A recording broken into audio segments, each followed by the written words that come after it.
Nós vamos fazer a introdução do nosso sermão com esse vídeo aqui. Eu queria que você prestasse bastante atenção nessa história do hino número 108 como introdução do nosso sermão. Este hino foi escrito por Horatio J. Spafford, um advogado de Chicago.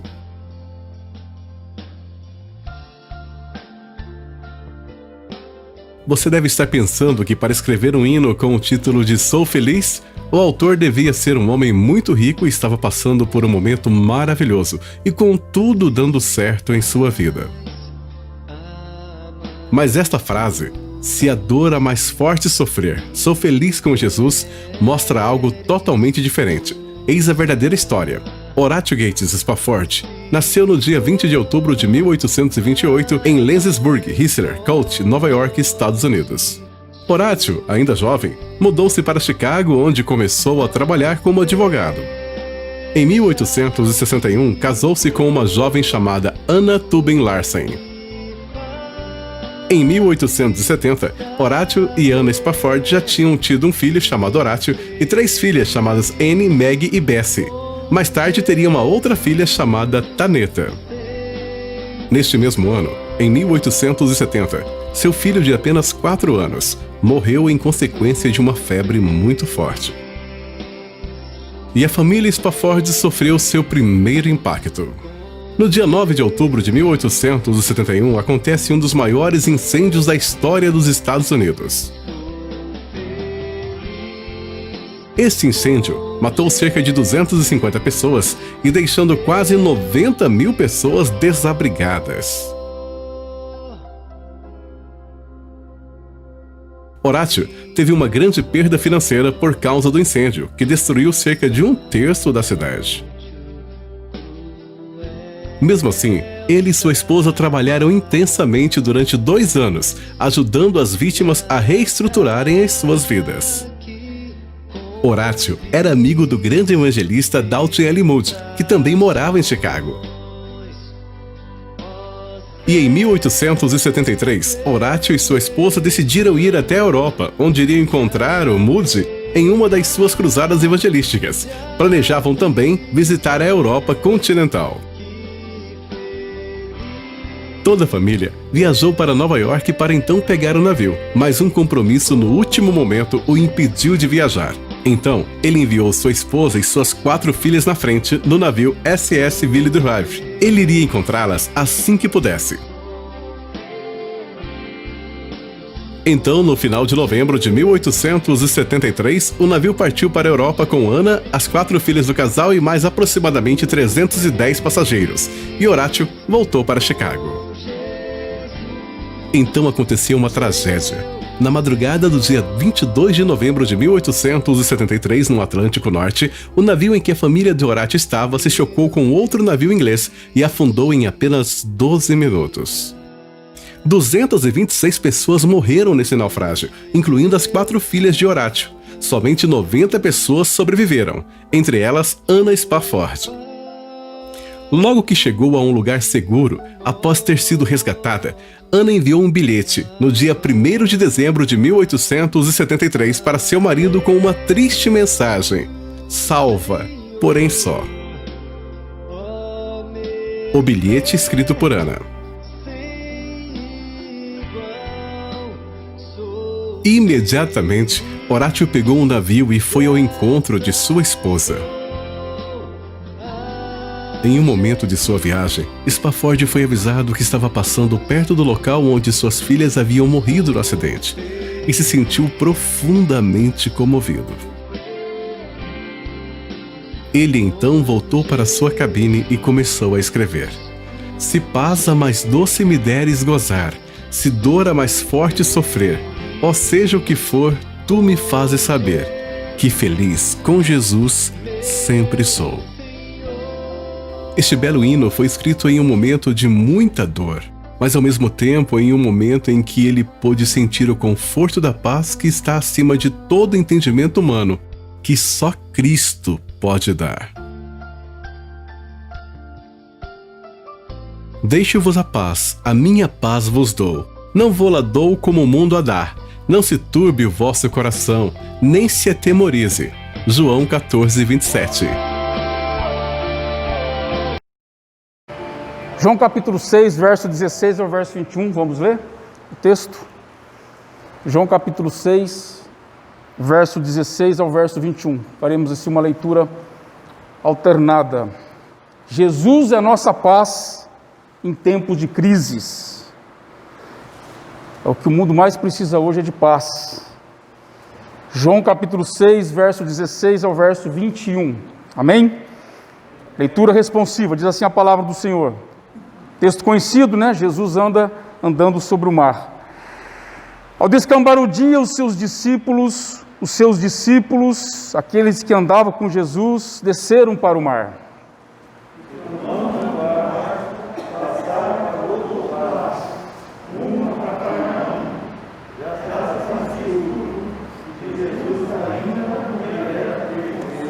E o mar começava a empolgar-se, agitado por vento rijo que soprava.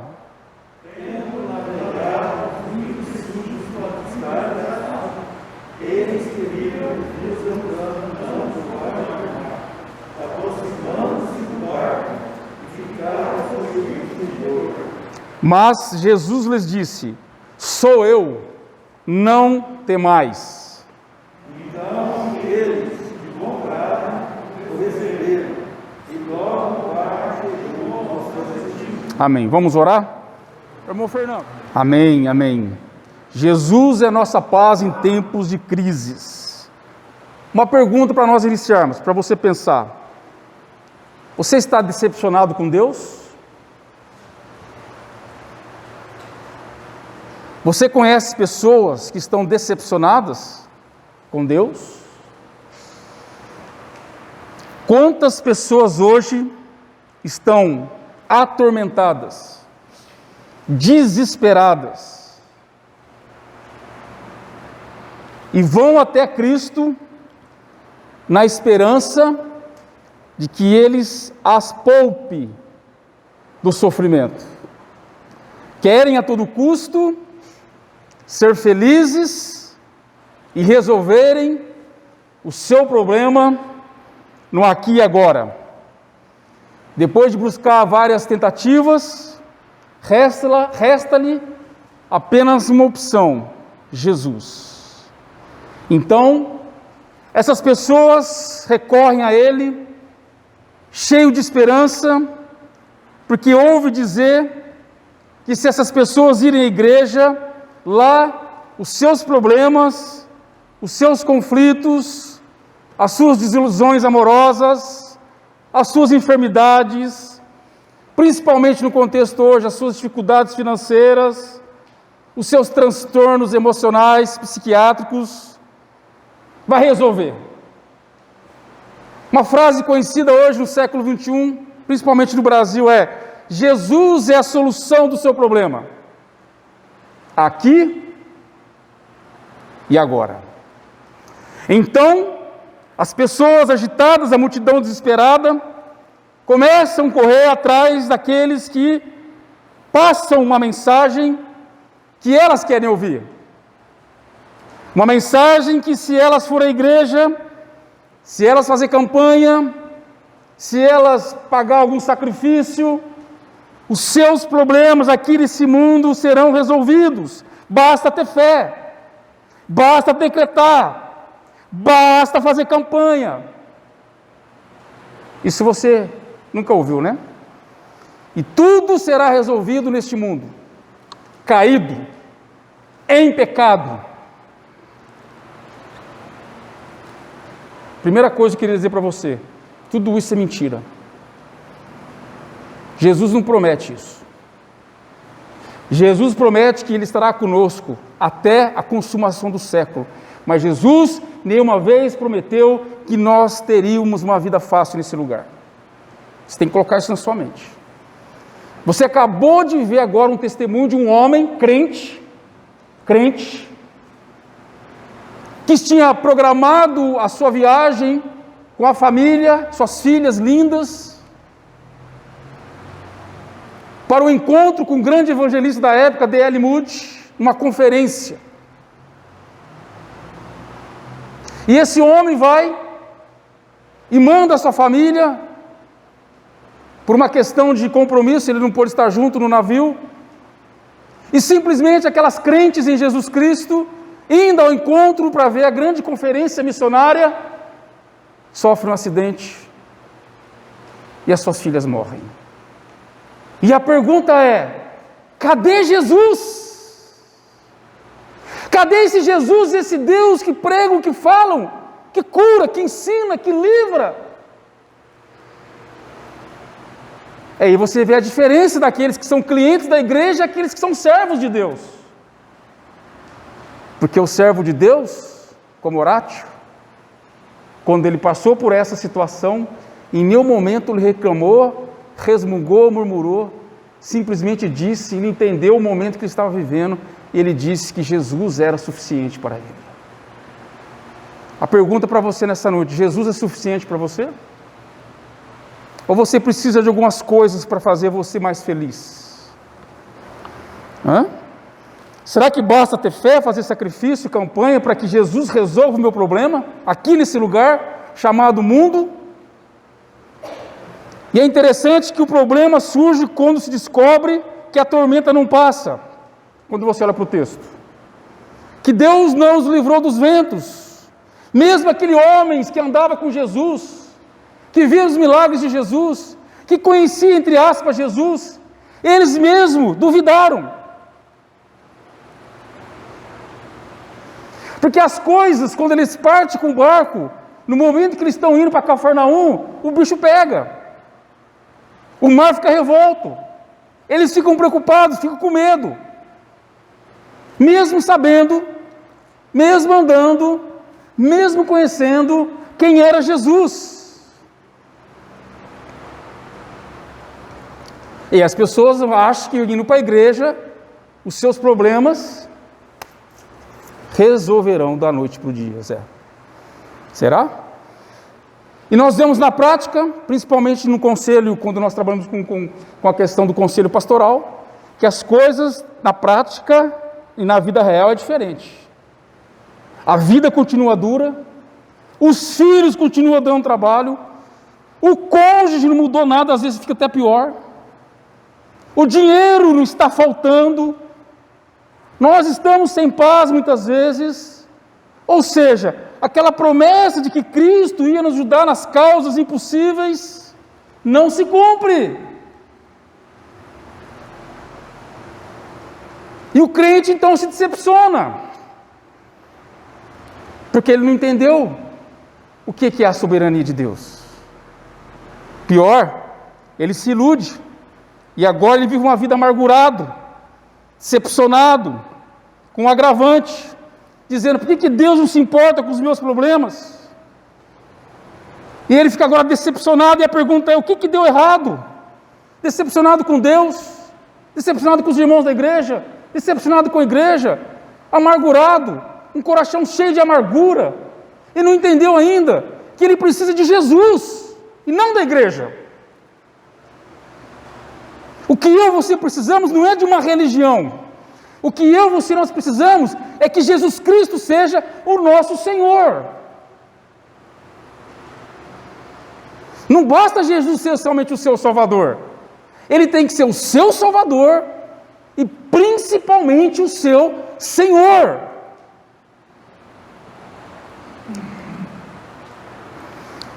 O primeiro erro, o que deu errado aqui? Foi achar que a vida cristã se trata de um litígio. Infelizmente está impregnado na cultura ocidental, principalmente no contexto nosso brasileiro. Que existe duas brigas, duas forças lutando uma contra a outra, como se Deus estivesse de um lado, o diabo do outro lado, e você, exercendo a sua fé, você vai vencer, e você, quando não exerce a sua fé, você vai perder. Mentira! Mentira! Deus é o Rei, Deus é o Senhor, Cristo reina, Cristo governa, Cristo faz, é Ele, a última palavra é dEle, é Ele que dá vida, é Ele que tira a vida, não é eu ou você. Não adianta acharmos que nós temos alguma força entre nós, porque nós não temos, somos vulneráveis, somos frágeis, e nós precisamos aprender, irmãos, descansar na soberania e na graça de Jesus Cristo.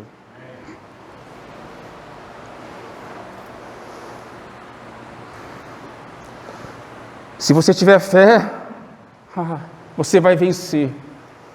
É um pensamento maligno, muito comum nas ideias das pessoas, principalmente nas igrejas. Não vai vencer, basta olhar na vida dos crentes. Simples. Essas mentiras, essas ilusões, essas pregações que a gente tem visto aí na mídia, não passa de mentira.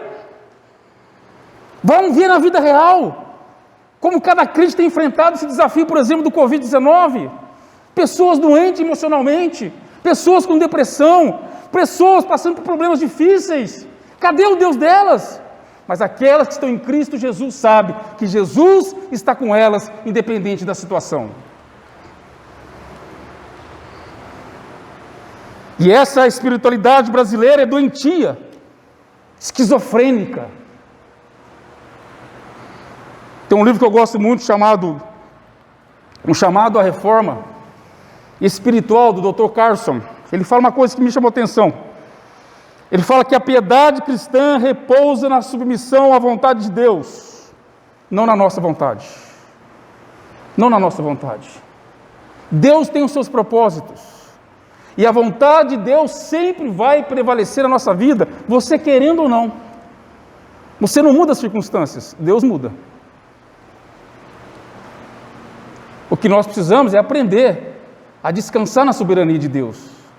Mais uma vez eu me remeto ao testemunho do que nós ouvimos aqui na prática, de alguém que perde 3 filhas, num acidente de navio, a um encontro que ia numa conferência, e simplesmente suas filhas morrem, e esse homem deixa de ficar amargurado, deixa de ficar reclamão. O que ele faz? Ele escreve um dos mais belos hinos que nós cantamos aqui. Coisa linda, nós podemos descansar em Jesus. Temos ter paz em Cristo em meio às aflições. Podemos saber que Deus sustenta com a graça dEle cada um de nós, não por aquilo que nós fazemos, mas por aquilo que Ele mesmo é. Ele é o Deus conosco. Ele é o Deus conosco. Para a maioria das pessoas, ou cristãos entre aspas, Cristo não é o pão. Eles consideram Cristo como padeiro. Já viu essa frase, irmãos? E quando o padeiro atrasa a entrega, o que acontece? Reclamam, né? E quando não entrega um pão um pouquinho mais queimadinho, eu gosto de pão mais queimadinho, reclamam. E quando não quer um pão mais queimadinho, mas quer um pãozinho mais branquinho, reclamam. Por que será? Porque ainda não entenderam a soberania de Deus. E o Deus de causas impossíveis que é pregado, cantado e crido, falado aí fora, muito forte no nosso meio, esse Deus não é o Deus revelado na Escritura Sagrada. Esse Deus que nos ensina, Ele está nos boxes de produtos religiosos do mercado gospel, que não passa de ídolos, para encher o coração das pessoas de mentiras. Calvino já falava isso, eu repito aqui sempre. O coração do homem, se não estiver centrado em Cristo Jesus, ele começa a fabricar ídolos. E quando Cristo não é para nós a suprema lealdade, se nós não estamos com Cristo no nosso centro da nossa vida, nós começamos a criar ídolos. Ídolos. 2 Coríntios capítulo 4, abre sua Bíblia lá, acompanha comigo. 2 Coríntios capítulo 4, verso 1 e 2. Olha o que o apóstolo Paulo fala. Aqui tem um alerta para você. Ele diz assim, ele fala para cumprir o seu ministério de forma fiel, pelo que tendo este ministério, segundo a misericórdia que nos foi feita, não desfalecemos, pelo contrário, rejeitemos as coisas por vergonhosas, se ocultam, não andando com astúcia, nem adulterando a palavra de Deus. Nem adulterando a palavra de Deus, nem usando a palavra de Deus para comércio, nem usando a palavra de Deus para mentir para as pessoas, não usando a palavra de Deus para iludir as pessoas, mas pregando o verdadeiro evangelho, que é Cristo Jesus, Ele é o Senhor. O Evangelho é Cristo, a Bíblia é Cristo, a salvação é Cristo, Cristo é a verdade, Cristo é a vida, Cristo é a palavra, Cristo que nos sustenta, Cristo é a luz. E eu e você só vamos a Deus por meio de Cristo. Não é pelo que você faz, é por meio dEle. Por Ele, para Ele, toda honra e glória. Glória ao nosso Cristo Jesus.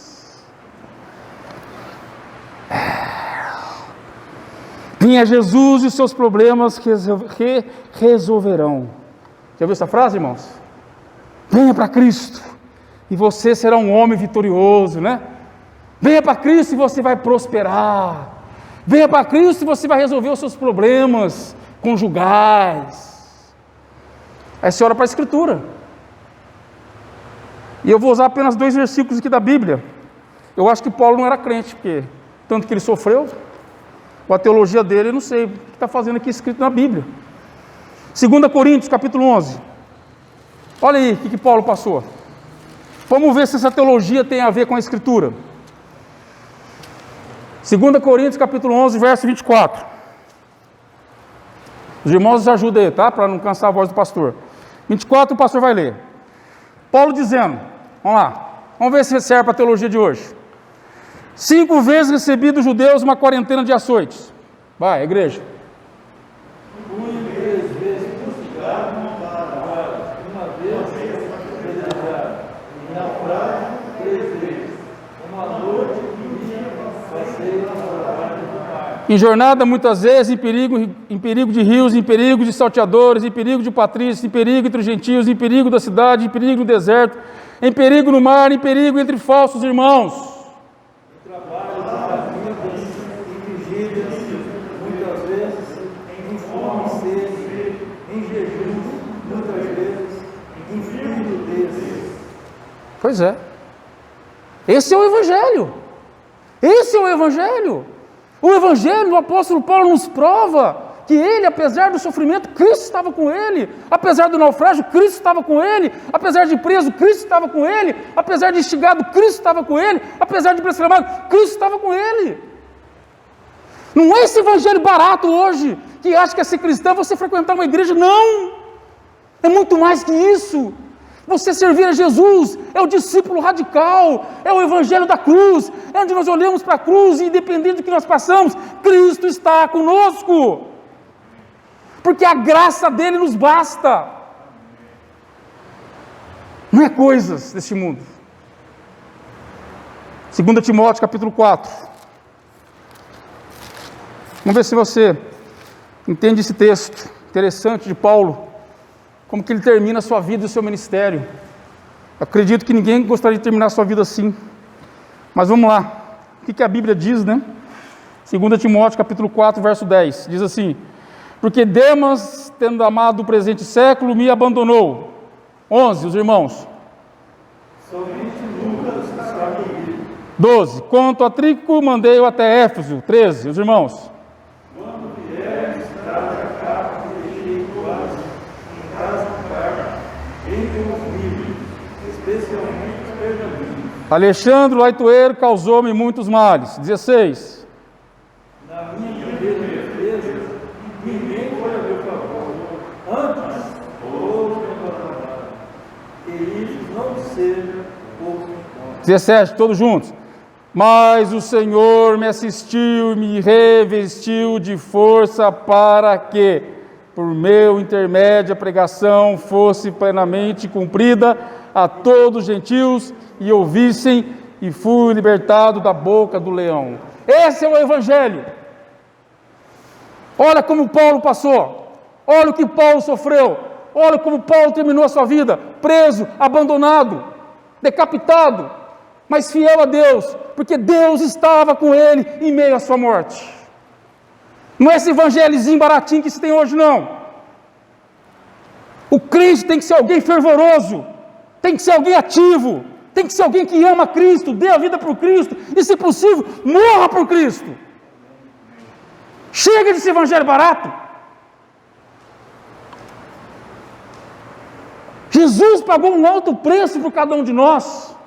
Ele deixa a sua glória, Ele vem encarnado, Ele morre, Ele ressuscita, Ele nos salva. E aí nós queremos o quê? Achar que esse mundo aqui é o parque de diversão. Irmão, nós não estamos aqui brincando nesse mundo, nós estamos em guerra. É batalha, é luta, que se trava diariamente nesse mundo espiritual. Como Efésios 6 diz. Que interessante isso, né? Hoje estamos vivendo a época chamada pós-modernismo, onde a cosmovisão das pessoas é marcada por aqui e agora. Ah, como é bom esse mundo. Ah, como eu tenho que comprar. Ah, como eu tenho que divertir. Ah, como eu tenho que trabalhar. Ah, você tem que pregar o Evangelho. Porque quando você morrer, você não vai apresentar o seu carro, a sua casa. Você vai apresentar aquilo que você fez por amor a Jesus. É claro, se você for salvo, que se não for, você vai para o inferno. Vocês não acreditam nisso? Só se não acreditar, é diferente, aí tudo bem, eu respeito. Mas a Bíblia deixa claro que as obras que nós fazemos por amor a Cristo vai nos acompanhar no dia do juízo final. Então eu não estou aqui brincando, eu estou guerreando, eu estou me colocando à disposição, eu estou enfrentando as lutas. Para quê? Para que o Evangelho seja pregado ao maior número de pessoas, para que Deus receba toda a glória. Que se vai cortar minha cabeça, irmãos, que corte, porque eu sei em quem tenho crido. Jesus Cristo é meu Senhor. E para você? Jesus Cristo é o seu Senhor? Hã? Tudo as pessoas gostam de ir nesse mundo do prazer. Olha o que Tiago capítulo 4 diz lá, capítulo 4, verso 3 e 4, Tiago. Livro de Tiago, capítulo 4, verso 3 e 4, vamos lá. Vamos ver o que a Escritura inspirada pelo Espírito Santo de Deus diz. Tiago 4, verso 3 e verso 4, vamos lá. Pedis e não recebeis. Por que pedis mal? Para quê? Para esbanjares. No quê? Esbanjar na pregação do Evangelho. Esbanjar no cuidado com os missionários. Esbanjar no zelo pela igreja local. É isso? Não. Esbanjar nos seus prazeres. Encher o seu estômago de vaidade.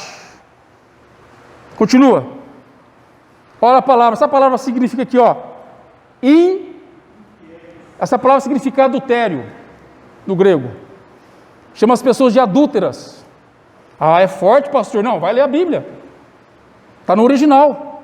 As pessoas adulteram, porque não compreendeis que a amizade do mundo é inimiga de Deus. E eu pergunto, o que está reinando no meu, no seu coração?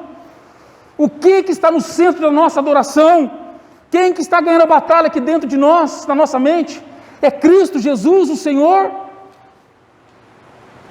Ou é as coisas desse mundo passageiro? São os ídolos que nós levantamos. Olha uma frase que eu gosto muito. Quem trabalha no comércio aqui? Se eu lembro. Ninguém? Comércio? Levanta o dedo. Comércio? Ninguém, né? Não. Então tá bom. Eu trabalhei 15 anos no comércio, então eu sei muito bem o que é isso.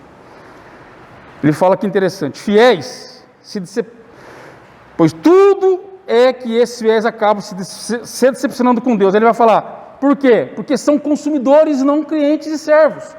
Porque o cliente, ele cobra pelo serviço.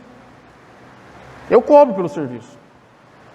As empresas, onde eu como, onde eu vou, o serviço que presta, eu cobro, porque eu sou cliente. Agora o servo não. Todo servo nascido do Espírito Santo, ele de forma muito humilde, ele se coloca à disposição por amor a Deus, por amor ao próximo e por amor às causas do reino do Senhor. Olha a diferença. Você é cliente ou você é servo? O servo gosta de reclamar, o servo gosta de apontar defeito, o servo gosta de murmurar, o servo sempre dá um jeitinho de sair fora para ficar falando. O servo faz isso? Não, quem faz isso é cliente. O servo, ele ama Jesus em primeiro lugar. E ele amando Jesus em primeiro lugar, ele ama as coisas relacionadas ao Senhor. E qual que são as coisas relacionadas ao Senhor? É a pregação do Evangelho. É viver o Evangelho, é encarnar o Evangelho, é proclamar o Evangelho, é falar do Evangelho, para que o nome de Deus seja glorificado. É o nome de Deus que será glorificado quando nós pregamos o Evangelho. Todas as vezes que o Evangelho foi pregado, o nome de Deus foi exaltado. Então, quando nós não pregamos o Evangelho, Deus não é exaltado, Deus não é glorificado. E por isso nós não podemos ser clientes, nós temos que ser servos.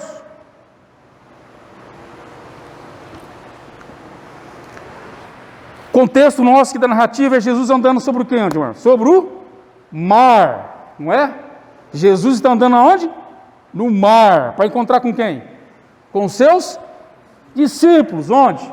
No meio de uma tempestade. Que logo depois do milagre e da multiplicação dos pães. Olha só. Jesus tinha feito o que antes? A multiplicação dos pães. Os discípulos viram. Pegaram os peixinhos, pegaram os pãozinhos, encheram o cesto, viu, Zé Cândido? Encheram o cesto, abundância. Mas após a multiplicação, o que acontece? Aí eles, cambalearam, né? Na hora da tempestade.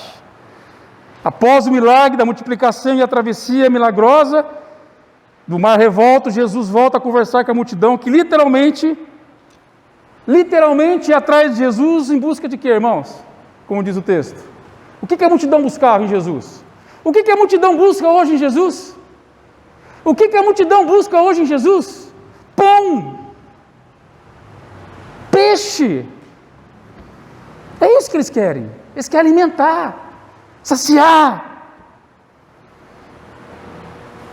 É isso. Mas olha só o que Jesus diz lá em João capítulo 6. Volta sua Bíblia um pouquinho, verso 60. 6:60.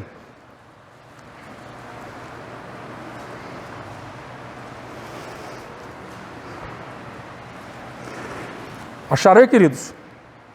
Contudo, ao que, irmãos? Ao que? Pode ler. A descrente entre... Vocês acharam? João capítulo 6, 64. A descrente entre...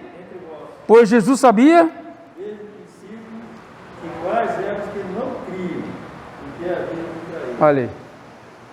Olha que interessante. Então, muitas pessoas que estavam indo atrás de Jesus, não estavam indo por causa de Jesus, mas estavam indo por causa que Jesus oferecia algo. A pergunta para nós nessa noite é: nós estamos aqui por causa do Senhor Jesus, ou nós estamos aqui por causa daquilo que Jesus pode nos dar? Faz toda a diferença na nossa vida. E aqui nesse texto que nós lemos tem duas coisas importantes. Primeiro, Jesus está autenticando o seu ministério. João capítulo 6, verso 27. Olha o que diz aí. João 6, 27. Trabalhai não pela comida que perece, mas pela que subsiste para a vida eterna, o qual o Filho do Homem vos dará, porque Deus, o Pai, confirmou com o seu selo. Então está fazendo o que aqui? Está autenticando o ministério do Filho de Deus, o Deus encarnado, Cristo Jesus. Ele é Deus. Ele é Deus. Se ele quisesse alimentar a multidão mais, ele poderia alimentar. Se ele quisesse parar o mar, ele conseguiria parar. Se ele não quisesse para a cruz, ele não iria. Se ele não quisesse morrer, ele não morreria. Ele é Jesus, ele é Deus encarnado. Ele é Cristo, o Filho, o Deus Todo-Poderoso. Mas interessante que ele teve que fazer esse milagre para quê?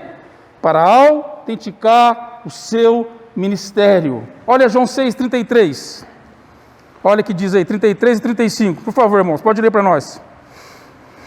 Porque o dom de Deus é o que desce do céu e dá vida ao mundo. 34. Então lhe disseram: Senhor, dá-nos sempre desse pão. Continua. 35. Declarou os dois, Jesus: Eu sou o pão da vida. O que vem a mim jamais terá fome, e o que crê em mim jamais terá sede. Olha que lindo, irmãos. Jesus é o verdadeiro pão do céu. Olha que interessante isso. Mas o que me chama mais atenção no texto é que parece que os discípulos não tinham entendido nada. Igual os dias de hoje. As pessoas não entenderam ainda. Não entenderam ainda que Jesus é o Deus. Que Jesus é o Cristo. Que Jesus tem poder sobre todas as coisas. Que Jesus morreu na cruz. Mas não está na cruz porque Ele venceu a morte. E vencendo a morte, Ele nos dá vida. E vida eterna. Eu sou. Mas parece que eles não tinham entendido. Parece que eles estavam meio perdidos naquela abundância de pão e peixe. Igual hoje. Elas vão por causa do que Jesus dá. Elas não vão por aquilo que Jesus é. Olha o verso 45. O 6,45. Diz assim a palavra de Deus. Está escrito nos profetas. Pode ler. Portanto,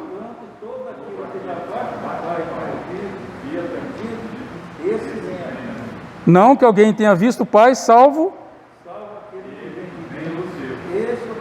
Em verdade vos digo, e eu sou o pão da vida. Quem crer em mim tem a vida eterna, pois eu sou o pão da vida. É a vida eterna. Não é a vida terrena, é a vida eterna.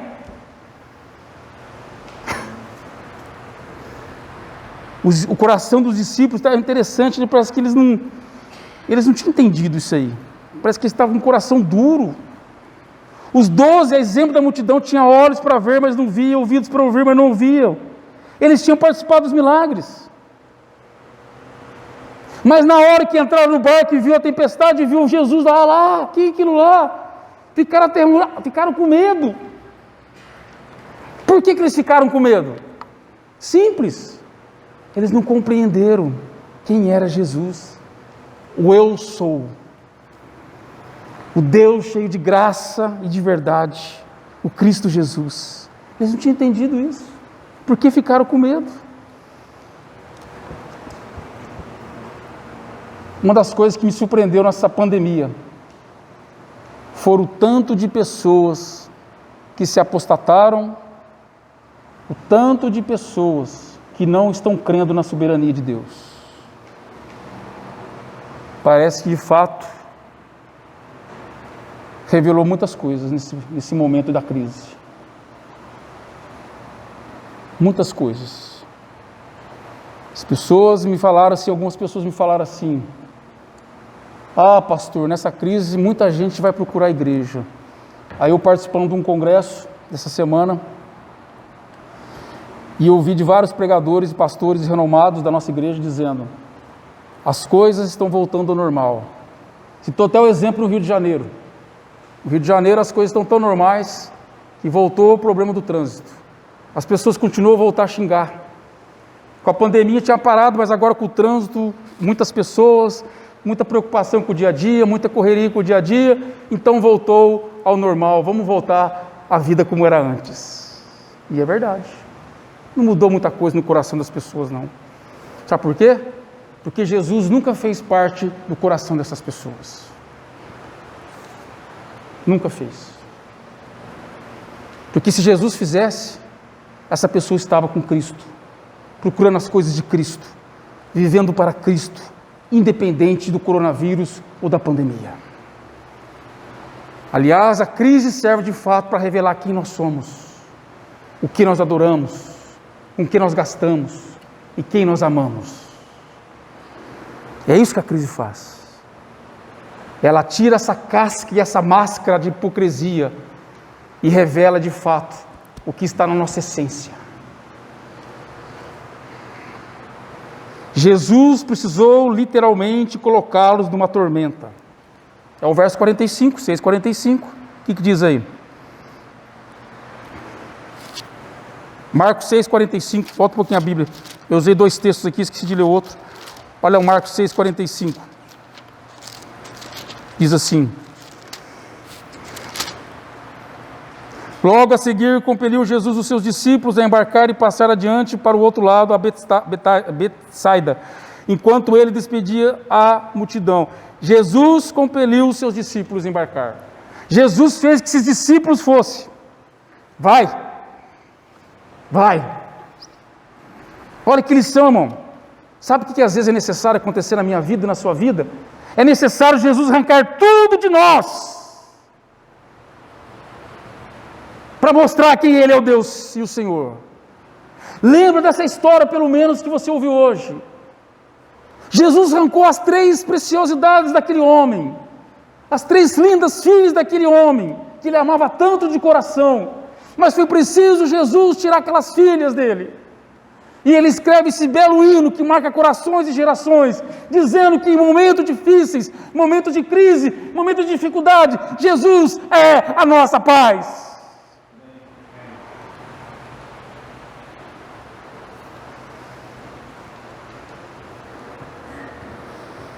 Jesus é a nossa paz.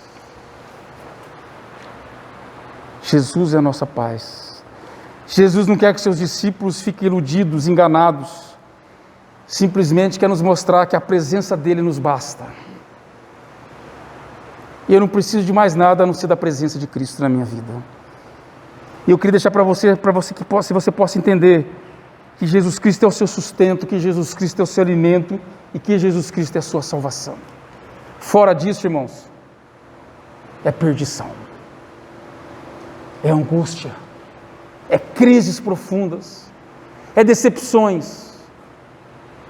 Mas com Jesus, nós temos o renovo, a esperança, a alegria, porque Cristo é o nosso Senhor, Cristo é o nosso Salvador, Cristo é o pão do céu, Cristo é o que nos alimenta, Cristo é o que nos fortalece, Cristo é que nos dá vida, Cristo é que nos cura, Cristo é que nos salva e Cristo que nos leva para a vida eterna. As Escrituras revelam para nós que o Senhor nos coloca em situações, às vezes, que nós precisamos apenas confiar e somente confiar em Cristo Jesus. Eu quero deixar um salmo para você, um versículo do Salmo 63, versículo 3. Por gentileza, abre sua Bíblia aí. Salmo 63, versículo 3.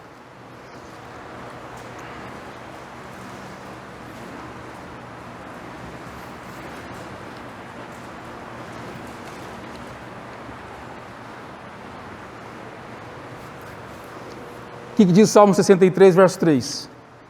Porque a tua graça é melhor que a vida, os meus lábios te louvam. Porque a tua graça é melhor que a vida. É a graça de Deus que nos sustenta, é a graça de Deus que nos alimenta, é a graça de Deus que nos fortalece, é a graça de Deus que nos ajuda a caminhar pelos problemas da vida. Nós precisamos de Jesus. Outra coisa importante, a segunda parte para nós caminhar para o final. Sabe o que mais me chamou a atenção quando eu li esse texto? E eu não tinha prestado muita atenção nisso. É que os discípulos eram homens experientes do mar. Certo? Eles eram pescadores profissionais. Eles conheciam aquilo lá muito bem. Muito bem. E uma coisa que a gente tem que aprender, irmãos, é que Jesus ele vai desmascarar a nossa sabedoria, a nossa inteligência, a nossa habilidade, para que nós não confiamos nessas coisas, mas simplesmente confiamos naquele que dá essas coisas, Cristo Jesus. Então cuidado com a sua autoconfiança, cuidado com a sua autossuficiência, cuidado com o seu orgulho, isso pode levar à ruína, uma grande queda, e te lembrar que você é pó, e somente depende daquele que dá a vida, o Criador, Cristo Jesus. O mar estava conhecia tão bem o mar, estava tão confiante deles mesmos, que embarcaram para a viagem do outro lado ao entardecer. Ao entardecer, hein? O problema foi que a tempestade chegou, e eles descobriram no meio da tempestade, né? Que eles eram o quê?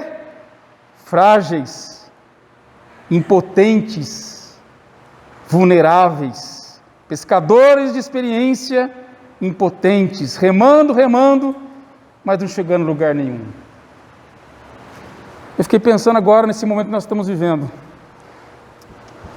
com tanta tecnologia e tanta ciência, um vírus que nos mostra o quão somos frágeis, vulneráveis. Com tanta tecnologia, com tanta ciência, ainda assim, nós não temos capacidade, nem inteligência ainda, para descobrir uma vacina para esse vírus. O que isso nos mostra, irmãos? Que Deus continua no controle. Isso é para nos humilhar, reconhecer que a sabedoria, que a inteligência, tudo vem de Cristo. É Ele que dá, é Ele que proporciona, mas não proporciona para que o homem se ache autossuficiente. Ele proporciona para uma seguinte questão, para que ele receba glória. Aliás, para quem não sabe, se você dá um pouquinho de história, até o século XVII, os grandes cientistas, tudo que eles descobriam para fazer o nome de Deus conhecido. Sabia disso? Quando descobriam alguma coisa, Deus recebia glória. Aliás, a teologia era a ciência da época. Todas as outras matérias dependiam da teologia. A teologia era a rainha das ciências. Por quê? Tudo aquilo que eles faziam, Deus era glorificado, Deus era honrado. Diferente de hoje, onde o homem com a sua prepotência, arrogância, autossuficiência, ele acha que está no controle do barco da sua vida.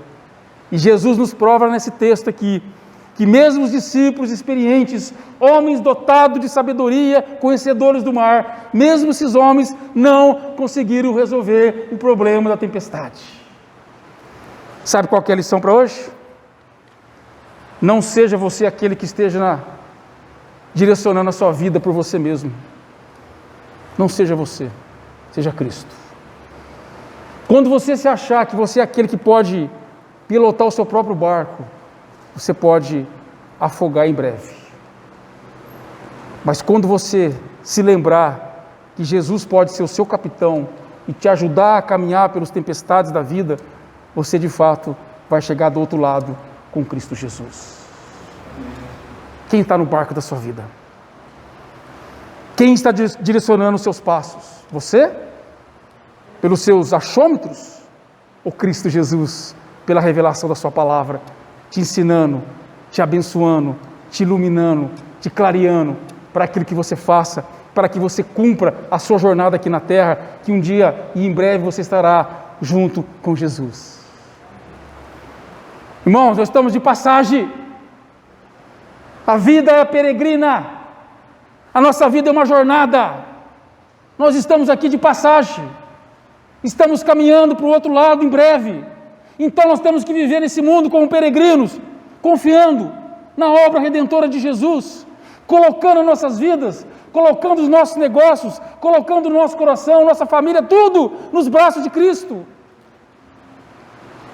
Porque se Cristo não tiver na sua vida, na sua família, nos seus negócios, você vai sim afundar. Na hora que a tempestade bater na sua porta, você vai sentir o que é uma vida sem Deus. Mas se você estiver em Cristo, você vai fazer igual Horácio. Mesmo diante da tempestade, eu tenho a paz, porque Jesus é a paz. É Ele que pode me dar paz. É Ele que pode trazer paz ao meu coração. Irmãos, para finalizar, tempos difíceis. Os mais velhos sabem muito bem disso. Nós nunca experimentamos uma pandemia desse nível, a ponto de atingir todo o planeta.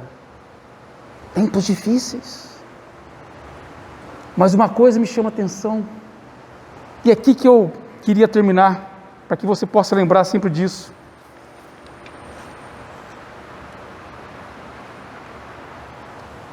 A paz de Cristo tem sido aquilo que tem culminado na nossa vida. Mesmo sabendo dessas dessa situação tão triste, com tantas pessoas morrendo, com tantos desafios pela frente, com tantas incertezas que vai acontecer com relação à vida financeira, com relação à vida familiar, com relação à igreja.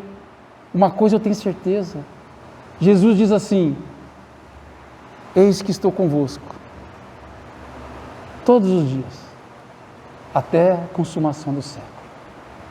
E se Jesus é o meu shalom, a minha paz, pode vir o que vier, porque a minha vida, ela está nos braços de Deus. Que Deus te abençoe, irmãos. Que você não se apegue aqui, mas que você coloque a sua vida naquele que pode ser o seu capitão e ajudar você a passar pelas tempestades, dirigindo a sua vida, você como peregrino, na sua jornada, até o dia de encontrar com o Senhor Jesus. Eu queria orar para você que está com o coração aflito nessa noite. Talvez você está com o coração angustiado, talvez você está incrédulo.